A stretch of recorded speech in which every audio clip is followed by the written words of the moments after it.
डाँडा पखा छहराले तिम्रै गीत गाउँछ, सताएर नजाऊ टाढा ए माया, तिम्रै लागि माए यो धरतीमा।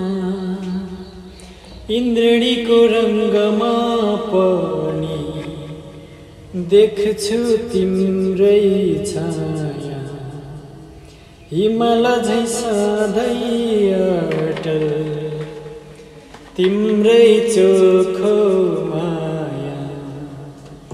जताततै देख्छु आज नयाँ नयाँ रङ्ग, जुनी जुनी सयौं जुनी बस्छु तिमीसँग। डाँडा पखा छहराले तिम्रै गीत गाउँछ।